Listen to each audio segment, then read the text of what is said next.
Hey guys, Ronan here. Welcome on back to the Retro Cade, and welcome to episode 2 of our playthrough of the original Diablo 1 for the PlayStation from 1998.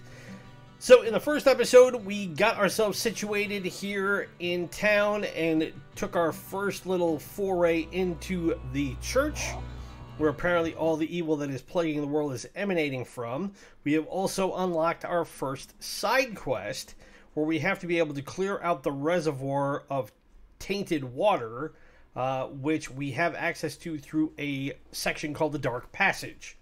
I don't know what's waiting for us on the other side of it yet, but we will find out when we get there. We also, as I pull up my inventory really quick, we outfitted ourselves with some armor, which we are definitely going to need. We got a saber, and we have a small shield to beef up our defense, as our buckler was just not sufficient enough to the task.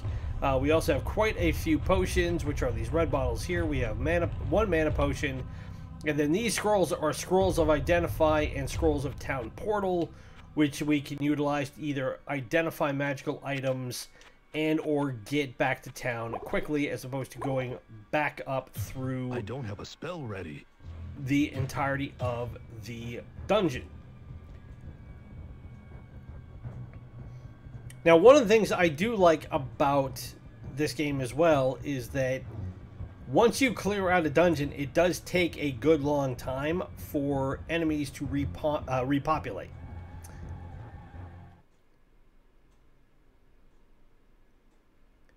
So I'll head down here to level 2. And we were about a third of the way through clearing this level out. So I'm going to go ahead and do that first and see what else is in here before we decide which route we're going to take, either going through the Dark Passage, which is this gap on that square wall, or we can go down to level 3 in the church.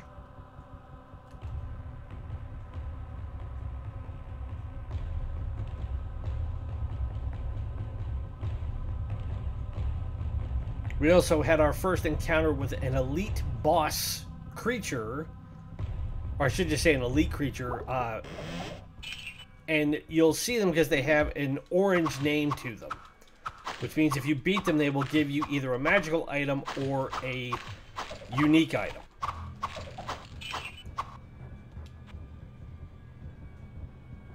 Another scroll of identify.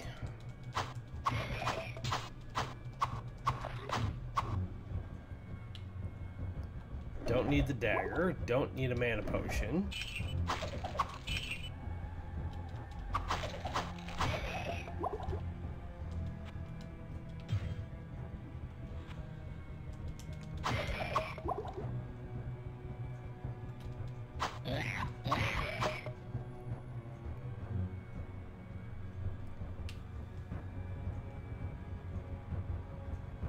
So when Blizzard forecast their numbers for how well Diablo was going to do when it was released in '97, they estimated that by all accounts it was going to be fairly modest. They were banking that if they could get...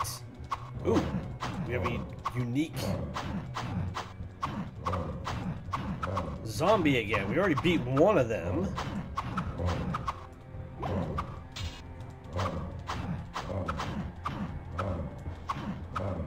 Come on. And we get magical rags. That's not helpful.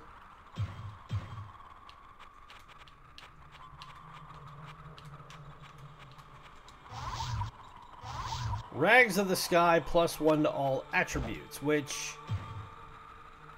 normally would be great, but the durability on this thing is 3 of 6. So it is utterly pointless, which means I can sell it and get, I'd like to think, fairly good money. But anyways, I was saying, Blizzard estimated that it was going to sell 100,000 copies when it was released. When word got out of what Diablo was going to be, the estimates jumped up to about 500,000 copies, because pre-orders had gone well over 400,000 copies once the press releases hit the publications.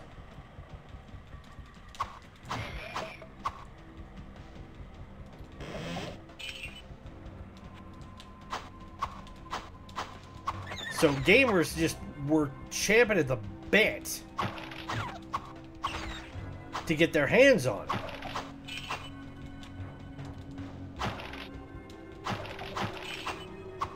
And I was definitely one of them because at the time... Ooh, I'll pick up another scroll.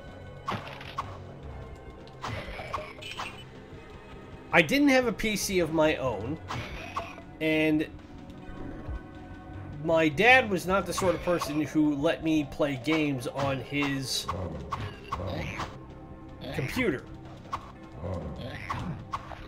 There we go. Take that out. Come here.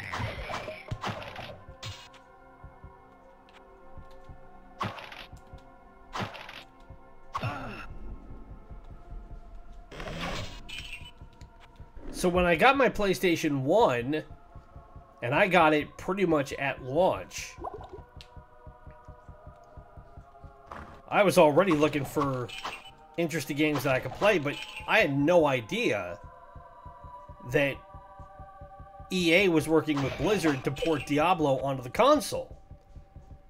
So imagine my surprise when I go in to my local game shop and I see it sitting there on the shelf, and I was like, oh, I'm picking that up. And I played it so often, and I have no qualms about saying I still have my copy that I bought all those years ago sitting in my entertainment center next to all my PS2 games, all my PS3, PS4, and PS5 games now. And if I wanted to, I could pop it open and play it on my PS2, which I still have solely to be able to play PS1 games.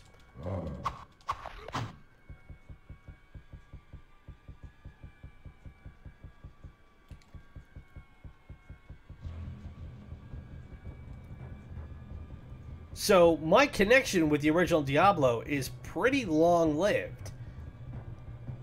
And it was because I was finally able to play this game and see what it was all about. That stoked my interest in making sure that when I finally got a PC that could play Diablo 2, I got it. And then when I got a PS3, Diablo 3 came out on it, and I bought it, but only after it went through all of its ballyhoo about the auction house and the microtransactions and seeing what Blizzard had become in the intervening years between when this game was released and who they tried to be in the early 2000s,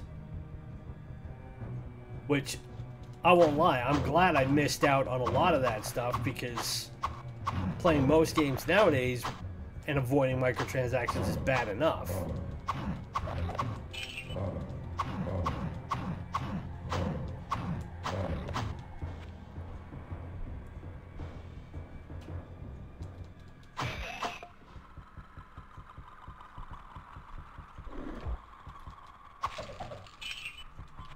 A little more money.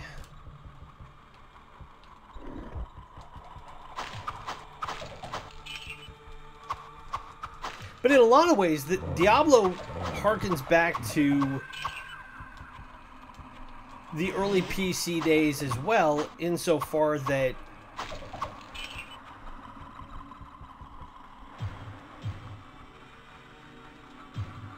it was similar to text adventures. And if you've never played text adventures, if you have no idea what I'm talking about, text adventure games were ones that it's exactly like it sounds. You were playing a game where it described in verse and prose what was happening in a given scene, and then you would have to say, you know, type W to go north, A to go west, S to go south, D to go east. And it was a case of what you would find as you would go through the text adventure, but doing it in a visual style, where it's just, you are here in a dungeon, what do you find? What do you see? What are you encountering? And this was the best forerunner of what has become colloquially known as the dungeon crawl, where it doesn't waste a lot of time with esoteric minutia of the background of your character. You're just somebody who is in a dungeon, going through different rooms, uncovering stuff, slaying enemies, and getting stronger as you go.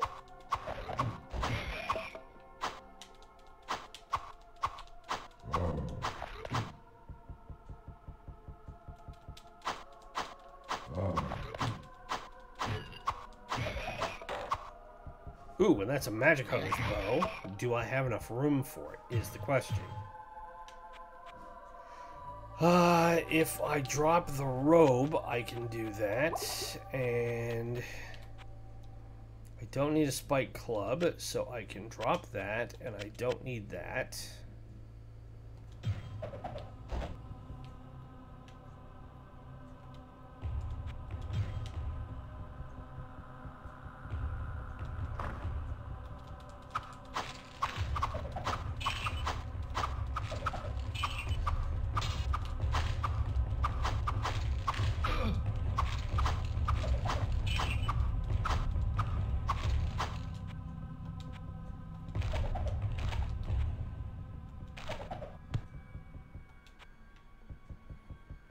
Alright, having a scroll of healing will be helpful. And now I've cleared this floor out. So what I'm going to do is we're going to make our way back towards where the dark passage is and the stairs that go down to level 3. But before we take either one of them... Oop, I missed the sarcophagus.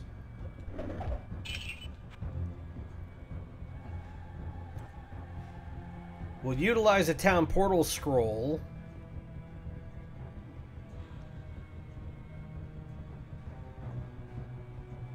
Go sell off the stuff we don't need. And as we're about 12, 13 minutes in, that still gives us time to decide which route we're going to take next. So there's the stairs, there's the dark passage, and...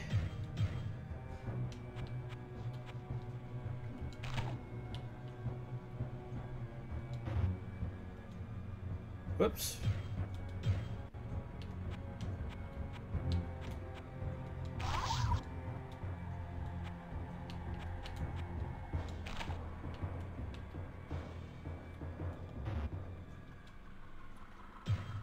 Why are these not working?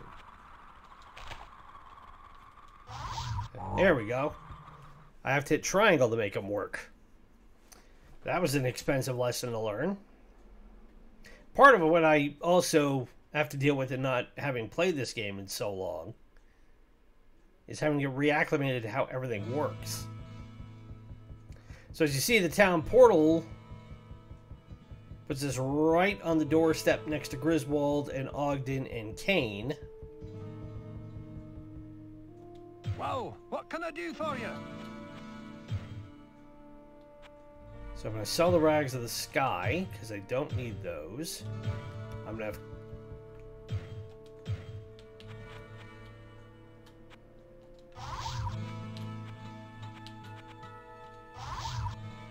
Hunter's Bow of Might, plus 8 to Strength. And I need 35 dex to be able to use it. I'm at 27 at the moment. So what I think I will do is I think I will put that into storage. And then sell the books off.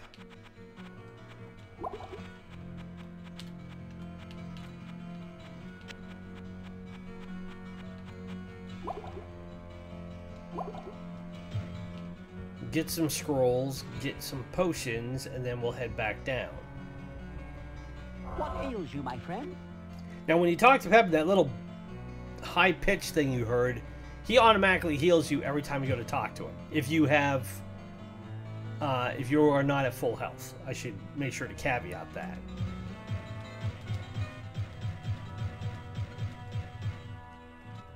I'll buy 8 of those. Now, unlike Diablo 2, we don't have an actual storage box to put everything in. What I do is that because nothing ever comes into town, and you don't have to worry about NP or multiplayer in this game because it's not an online game. I always would put all my stuff here. So, like, when I had more money than I knew what to do with,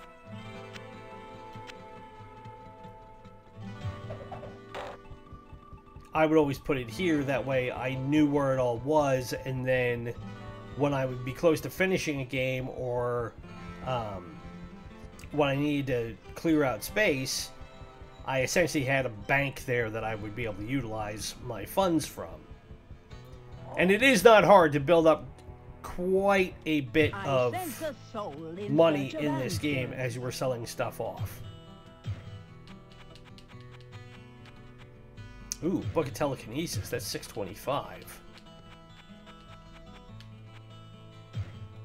Sell the Book of Healing off. I don't need any more books to sell.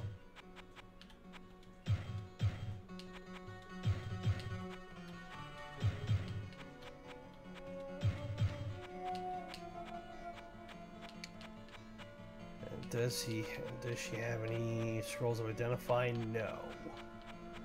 Not that I'm seeing. That's okay.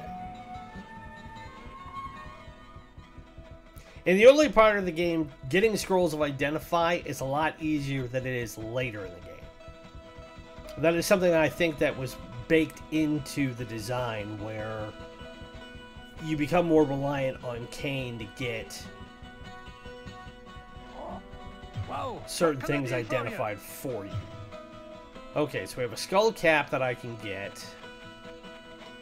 We have the maces. We have more bows. I'm definitely buying that skull cap.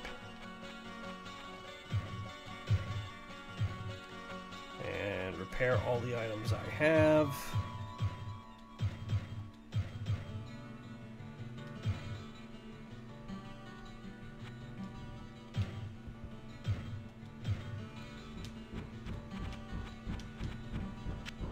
I apologize for that pounding you may hear in the background. My apartment is getting its roofs replaced, which will be great when the rainy season comes, but at the moment, it does slightly interfere with my recording, but as this is my last day off from work for the week, I gotta pick my battles on when I can get my recording done.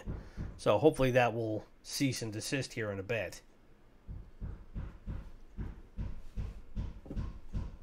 So when Diablo was released in '97, it ended up being in the top 20 rankings for bestsellers all the way through to the middle of 1998, and then came back in June and then was a top 10 seller through the majority of '98, and it got all the way as high as number 3 on the list for the year.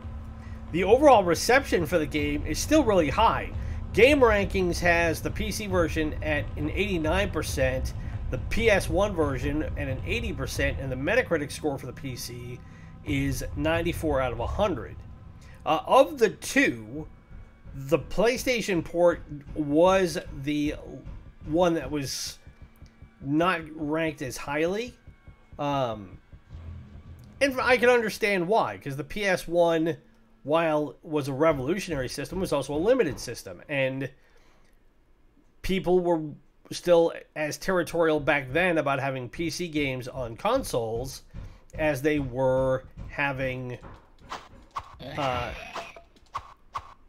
PC games getting moved over, or as console games getting moved over onto PCs. So we're in the Dark Passage now.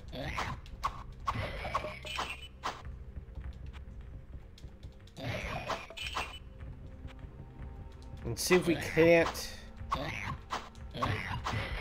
clean up the reservoir so the people in town have clean drinking water.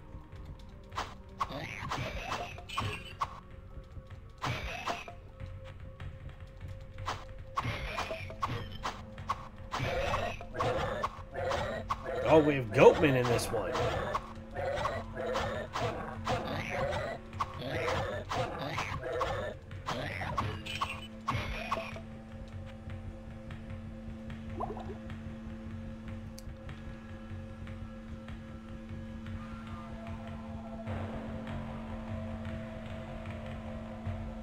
And apparently somebody's also decided to do some landscaping, which is could not be timed better.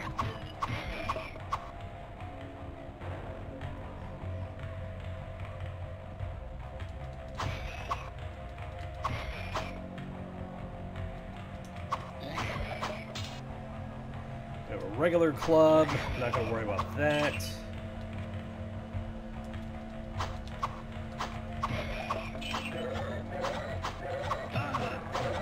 Ooh. The Beastmen hit fairly hard.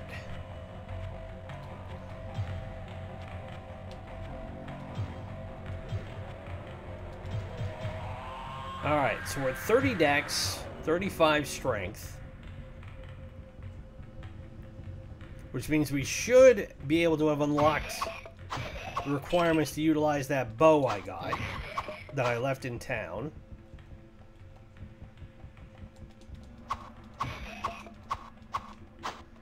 We've reached where the water has been contaminated, it looks like. And we've got somebody shooting arrows at us. That's not good.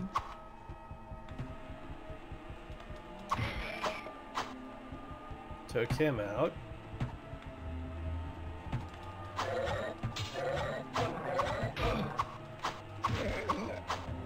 Took that goatman out.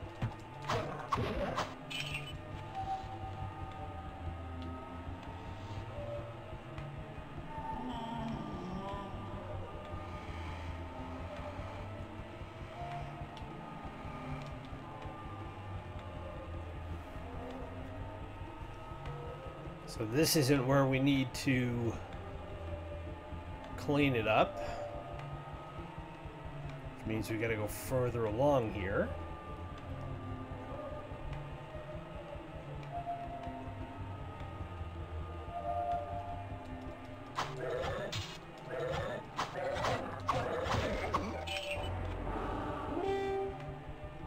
And I think that just did it, judging by the sound of the horn.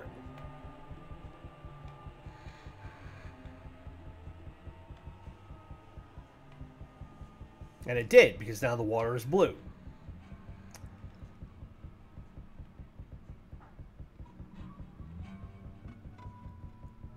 So that's good. And now, because of that, I'm going to pick this club up.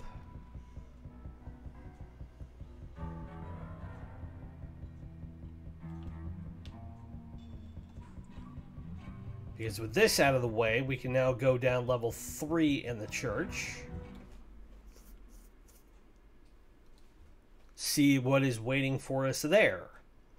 But before we get too far into that, I should go back to town, talk to Pepin, let him know that the reservoir is clean again.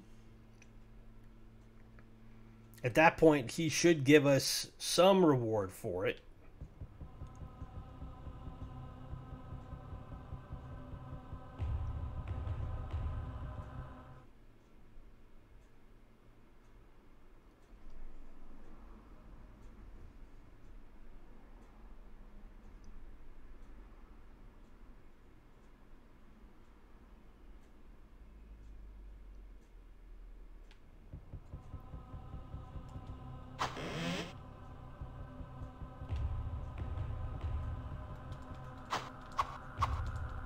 Ooh, we have hidden now.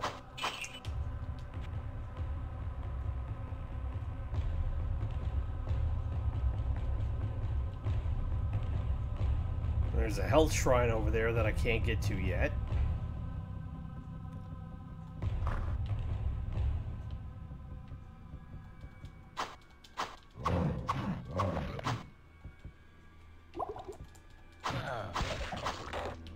Short bow.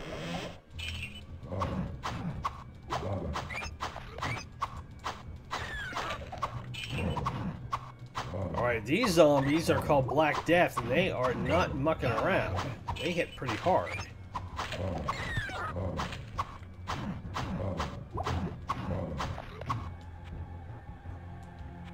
Pick up that book of healing.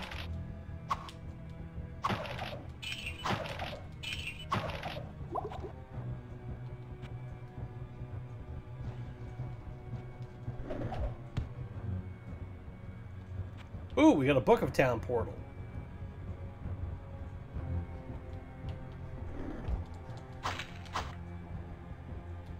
Now, if I remember it right,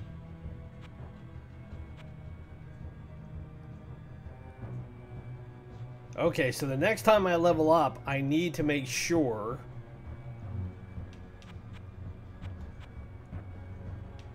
that I can at least learn that. That way I don't need to stock up on scrolls.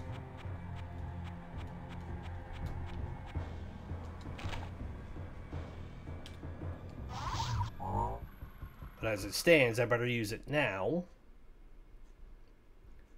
So again, we get back to town. We can talk to Pepin. We can offload the cap and the club we picked up. And see if there's anything more substantial as far as armor and stuff that we can get from Griswold. But remember how I said the fountain was yellow, now it is blue. So that means the goatmen are no longer peeing in the pool. What's that you say?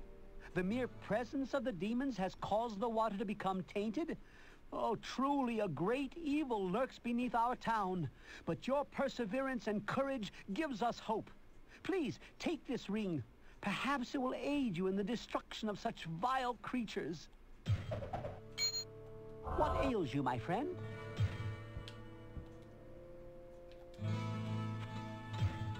Ooh, we have the Ring of Truth.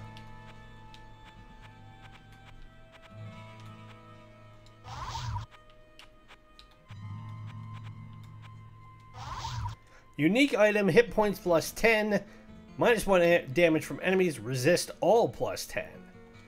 I'm definitely putting that on. Because taking minus 1 damage will be helpful. Boosting my hit points by 10 will be great, but also now having 10% magic, fire, and lightning resist will be even better.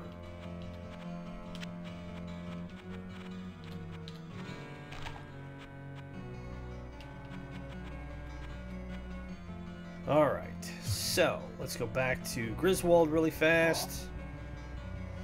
Get rid of this club and the cap. Whoa, what can I do for you?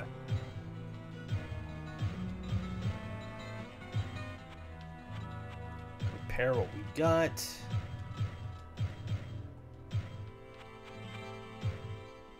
We've got 2,200 bucks.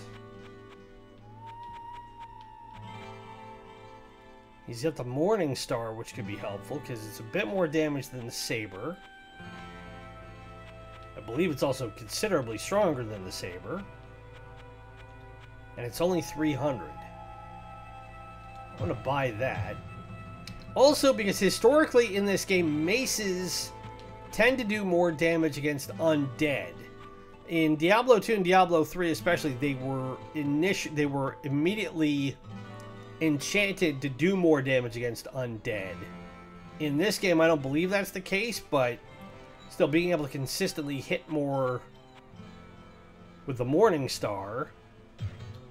What do you have for premium items? So the White Spike Club, Jagged Mace, Mace, Falchion.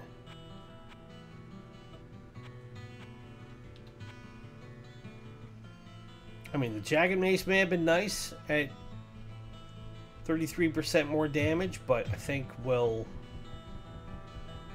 take what we got for right now.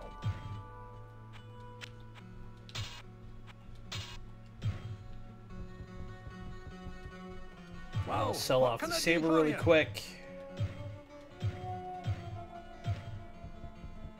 Now, it's at this point that I may be interested in going and talking to Wirt and seeing what he has, but again, usually at this point in the game, it's either too expensive for you to buy or it's too impractical to think about purchasing. So, no, I want to buy more potions from you.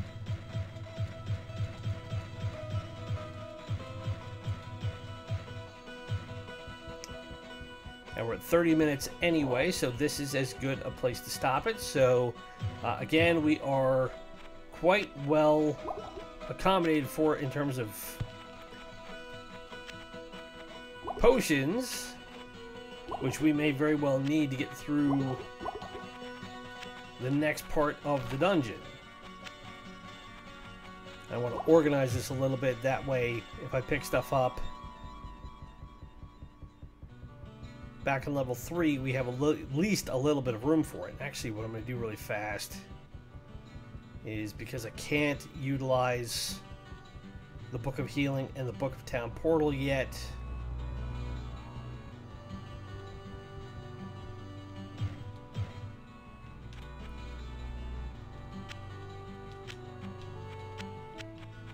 I'll put them over here. Whoop, not what I wanted to do. The only problem I have playing this with a dual control stick, as opposed to playing it on the old D-pad that you had to play on for the PS1, is that they can tend to get a little bit overzealous with how sensitive your left trigger is. So, but okay, so now that we're back at the town portal, in the next episode we will head back into level 3 and see what else awaits us in the church. We haven't run into any boss characters yet, but so far it's been so good. So if you've been enjoying this, as always, best way to show it, hit the like button, subscribe if you're new, ring the bell to be notified of the latest content. Remember, we have Sports Saturday and Suckerpunch Sunday coming up this weekend. Be sure to follow us on Instagram at Ronin's Retro Cade and help spread the word so we can hit 100 subscribers as soon as we can. That way we can unlock the YouTube customization algorithm and make this channel bigger and better. And as always, if there's a game you'd like to see us feature from the Nintendo Entertainment System, the Super Nintendo, Sega Master System, Sega Genesis, or MegaDrive, SNK, Neo-Geo, Nintendo 64, PlayStation 1, or PlayStation 2, leave it in the comments below or drop me a line on Instagram. It could be any game from those consoles that you guys want. And as always, my name is Ronin. It's been great to spend this afternoon with you. Be safe, be well, happy gaming, and we will talk to you again in the next episode. Bye.